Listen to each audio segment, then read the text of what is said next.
so proud today to be standing with Henry C. Johnson. What was your rank?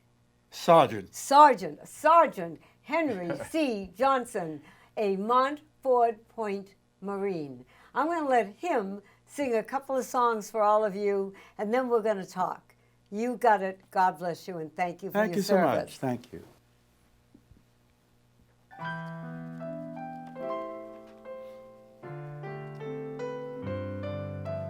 Please, don't let this moment end. It's everything I am, everything I want to be. I can see what's mine now, finding out what's true since I found you, looking through the eyes of love.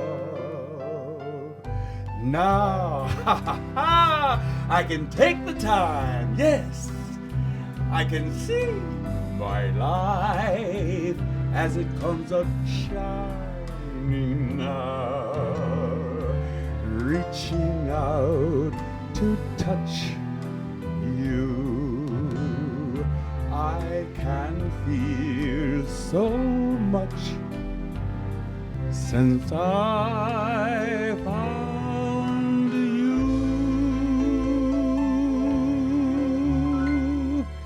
looking through the eyes of love.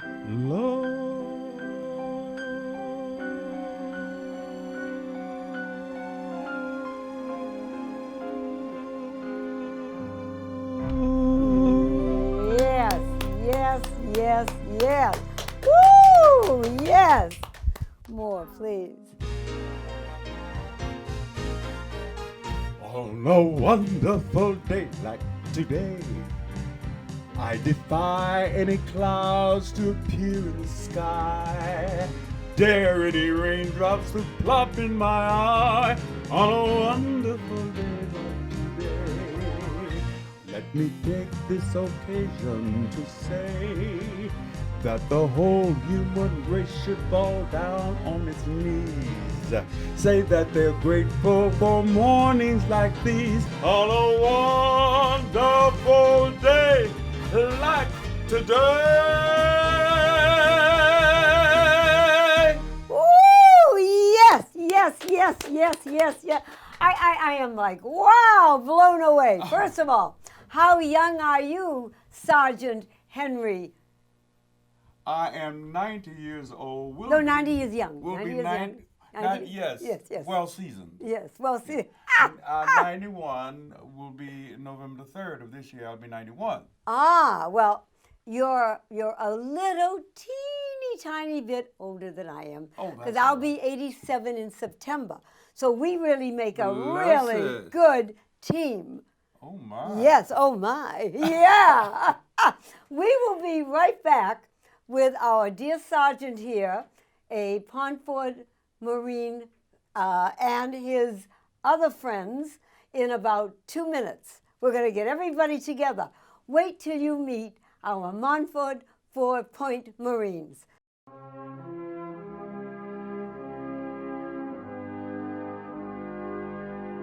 The spirit of our Corps, embodied in the Eagle, Globe, and Anchor, lives within the soul of every Marine.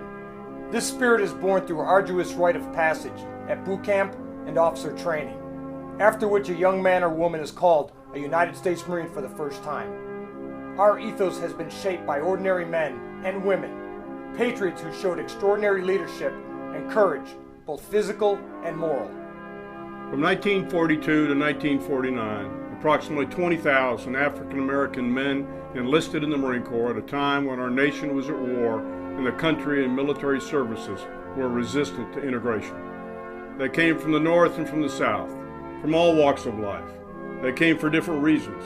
Some wanted the challenge of being a Marine, some wanted to earn a living, but all came to protect and serve their country honorably.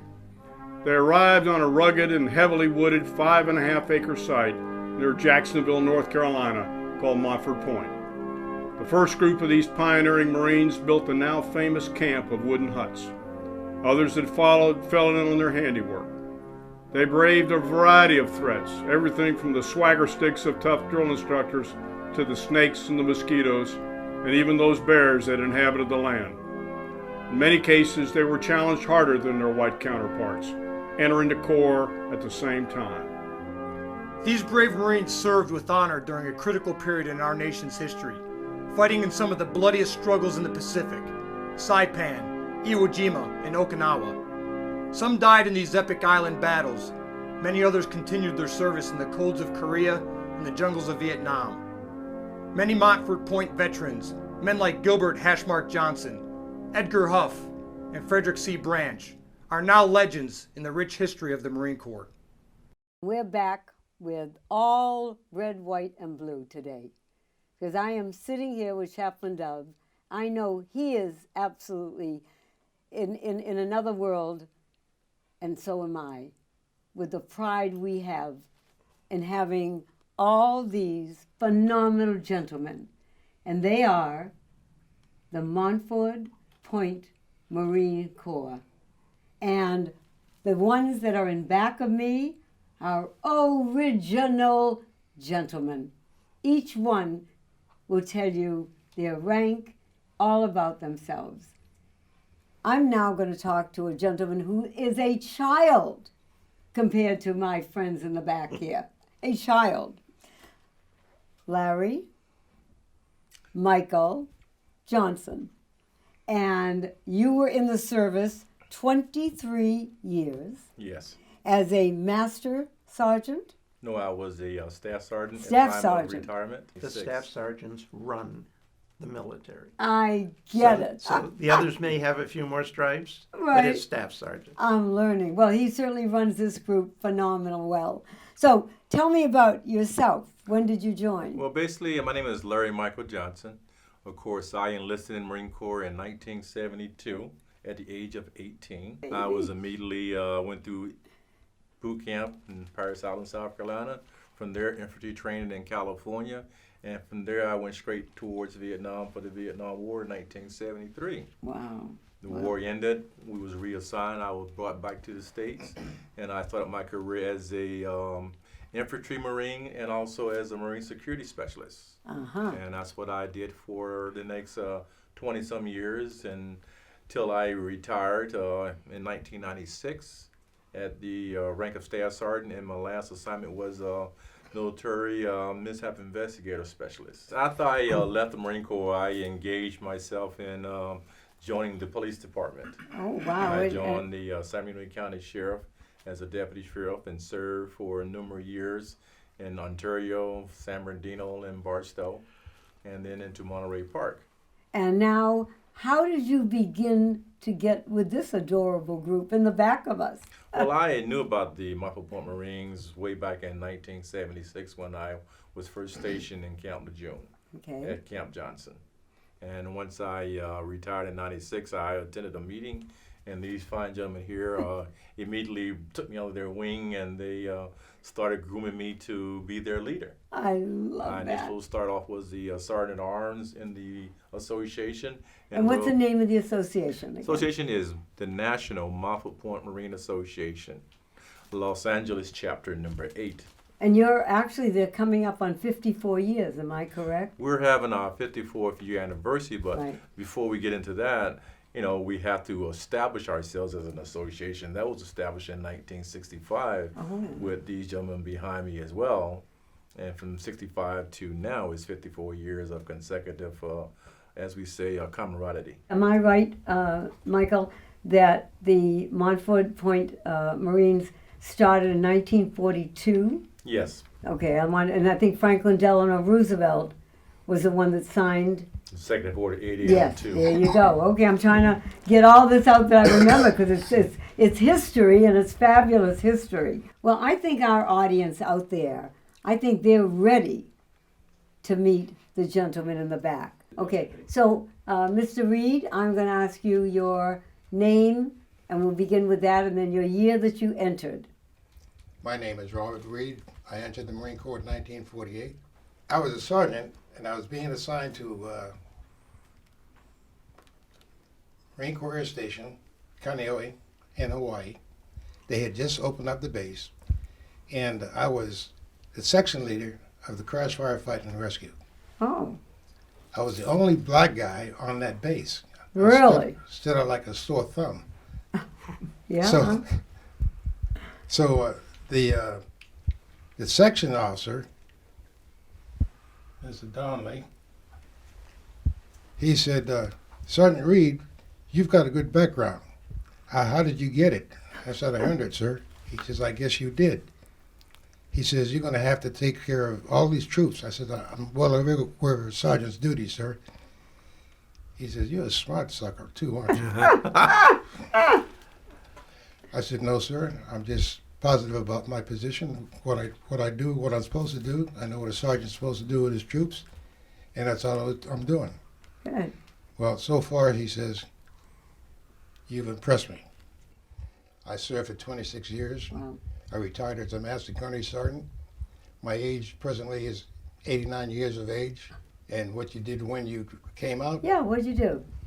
I was hired by Southern California Edison as a security agent, Oh, and I served 20 years with Southern California Edison. My name is Edward Q. Hicks, and the year that you entered. 1948. Uh-huh. And how long did you serve? 24 years, 2 months, and 19 days. I love it. I love it. And the rank that you... Captain. Captain, wow. Okay. And the age that you are? 89. 89 years young. So when you came out, you know, what did you do? The first thing I did when I came out was enroll in college at the University of North Carolina. Oh, wow. And got my okay. degree.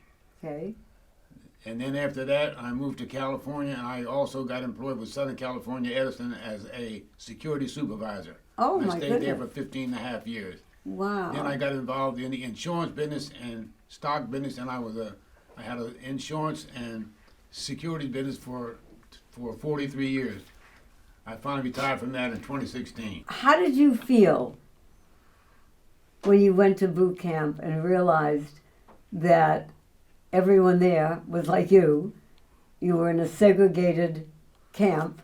How did you feel about that? In Montford Point, there was 20,000 of us who went through boot camp there. Of the 20,000 Marines who went through Montford Point, there was only about 14 that became officers. I was the last one. I got commissioned in 1966, and I would say it was right now. Out of those 14, there's only 2 of us left that I know of: Colonel Carpenter in Washington D.C. and myself. Wow. And how I got commissioned in this Marine Corps, in the Marine Corps was in 1966. The Commandant put out a letter.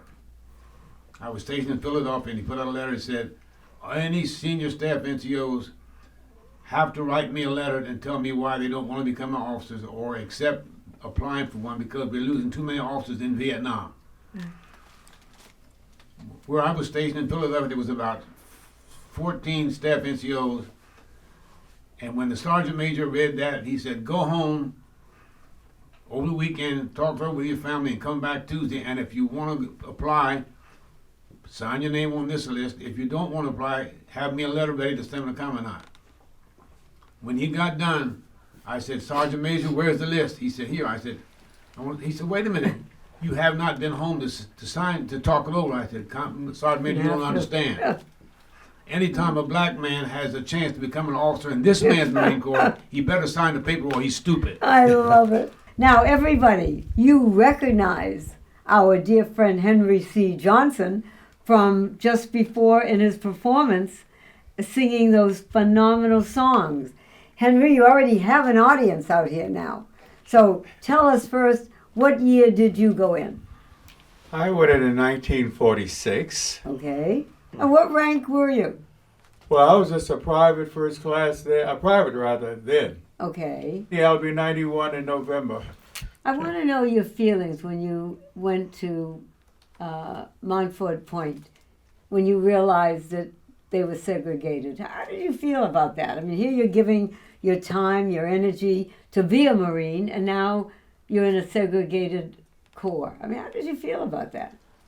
Well, I just felt that there was a bunch of ignorant people. That's the way I looked at it. Right, good point. And since I lived in an integrated neighborhood on 99th Street, right off Central Park West, Yeah. Downtown,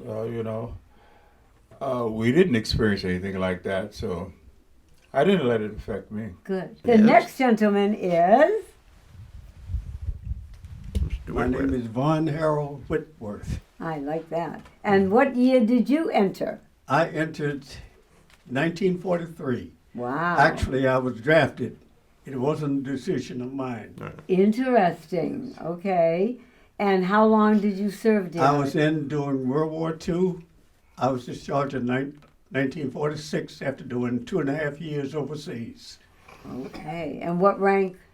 A corporal. Corporal. Yes. Okay. And how young are you now? How young am I now? I'm 14. Which is? 94. 94.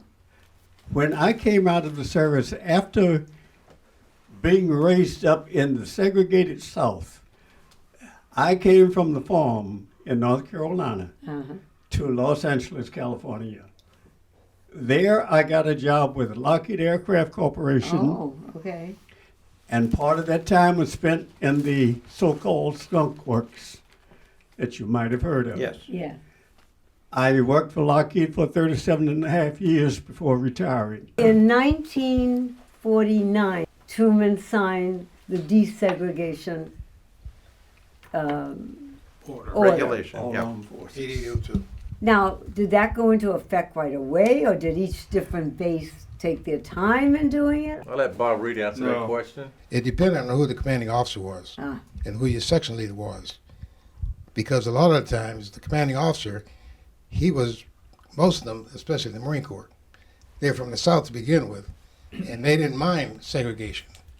But now they say they have to. We just simply did our jobs. Okay. And like Mr. Reed said, I was a sergeant at that time when I got back to Camp Lejeune, and I knew my responsibilities, Yes. and I led my platoon as a platoon sergeant to perform the required assignments. When you went in, it had to be a completely different entrance into the Marine Corps. Well, I came in at the very tail end of Vietnam. Okay. Of course, I was assigned immediately to go to Vietnam. But of course, in 1973, Vietnam War was just ending. However, we had the opportunity to have the Vietnam veterans coming back. Thank you. And the new Marines, like myself, Right. of course, we didn't know about all of the different segregation. We just followed orders, and if you had the command, you took You did charge. it, right. But when we got back to the States, again, they started segregating us again.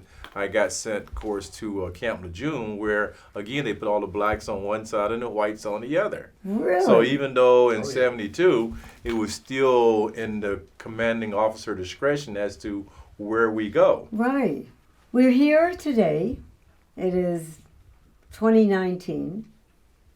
What are you doing with these phenomenal gentlemen that, believe me, ladies and gentlemen out there, when I saw their list starting in January 1st of all the things they do in January, maybe 20, February, another 10, March and April, 8 and 20. I mean, it's unreal where these gentlemen go and what they do and who they speak to. How did all that come up? Well, that came from the gentleman behind me. We wanted to continue a legacy Yes. of teaching the community why they are and did come into existence, and not to forget that reason. Of course, being treated unfairly, we make sure when we establish ourselves that we would not do the same. Right. So our whole mission is to go out in the community, advise the community what diversity is, and we are the mentors of that diversity. We go out, we work with the young students, we mentor, we make sure we work with the educational system, we work with the junior Marines, we work with the homeless, we work with the seniors, and we try to make a point to telling them the history and the events that they went through during Right. those times, so we won't repeat them again. And as we speak to the community is very unaware of the history of the Marine Corps and what they actually went through at that time. You will see in the show today, as you are, a video about the original gentlemen. Here they are. Many others who've given their lives and their service for the United States of America. It's the responsibility of the Marine Corps to anchor the story of Montford Point in the annals of the Marine Corps' rich history. Every Marine, from private to general, should know the history of the Montford Point Marines, who crossed the threshold to fight not only the enemy they were to know overseas, but that of racism and segregation in their very own country. Collectively, they paved the way for the many thousands of Marines of various backgrounds, men and women alike, who serve our nation today with honor, courage, and commitment. Our mission is to educate the community of their legacy and what they endured and how they overcame it, and they came back home and they continue to serve the community Right. and the country after Right. they left service. So as we say, once a Marine, always a Marine. I had the pleasure of welcoming the Montford Point Marines to the Los Angeles National Cemetery on Memorial Day. And one of the things that I'm able to do as the president of the foundation is to acknowledge people who have not only served their country honorably, but who do much more than that. You fellows are out all the time representing the military, Right. representing the Marines, that this is what we do. We may take off the uniform, but we never stop serving. So I am proud today, on behalf of the Board of Directors of the LA National Cemetery Foundation and our director, to present each of you with something that we started doing that's never been done in 100 years. We have what you folks would call a challenge coin. In the military, that's what we call it. We choose to call it a presentation coin. And this is of our national cemetery that's been there for over 100 years. And it's given to people for what they do and how they live their lives. And so with great gratitude for each of you, if you would pass that down, I want to present each of you with this commemorative coin from the Los Angeles National Cemetery, and thanking you for your service and thanking you for what you do when you go out to the community and meet, talk with people, educate. And Michael, thank you so much for organizing and bringing them to us. Thank you. Thank you very much. Thank you. Boy, this is beautiful. It is. Absolutely beautiful. A lot of the gentlemen have the Congressional Gold Medal on. They have a couple of other things that awards that I know are very prestigious. Could you explain a few of those to us? The medallions or the medals that we are wearing are bestowed upon us for, as we say, outstanding service. The medal that I'm wearing is the Hall of Fame medal, and it was the highest award that we originally had available to present to the Montford Pointers up until 2011. Oh, So most of these gentlemen have also received the This Hall one. of Fame medal. I was inducted in 2011 for my service for them. The gentleman that's wearing the gold medals are the Congressional Gold Medal. and which one is that now? Congressional Gold Medal is the nation's highest award There that you you go. can be presented. It was Wow. presented to the Montford Point Marine Association collectively in 2012 by President Barack Obama. A little Oh. history on how they received that Congressional Gold Medal. In that. 2005, the Tuskegee Airmen had been awarded their Congressional Gold Medal for their honor and service. At that Wow. time, I was the national vice president, and they kept saying, how come God the bless Montford Pointers never got recognized for their accomplishment? Right. And we asked the gentleman one question: when was the last time they told someone their story? So by continually expressing their legacy, and as you've heard their history, we as the younger Marines started a campaign reaching out to our local politicians, including congressmen and senators, and we started a writing campaign and telling the story of the Montford Point and the legacy.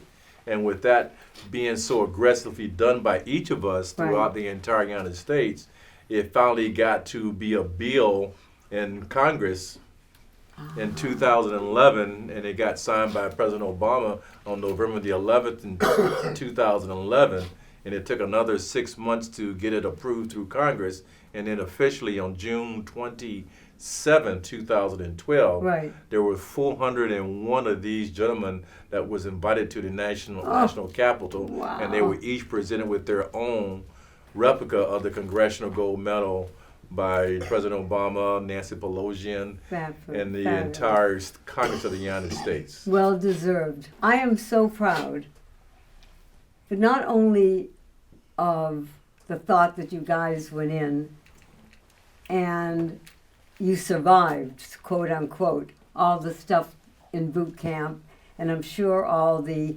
things that happened to you. You may have gone in as boys, but you came out as men who really and truly earn the respect of all of us here. Saying to all of you, thank you. You protected our country while we were growing up. And the people that benefited is our children and grandchildren.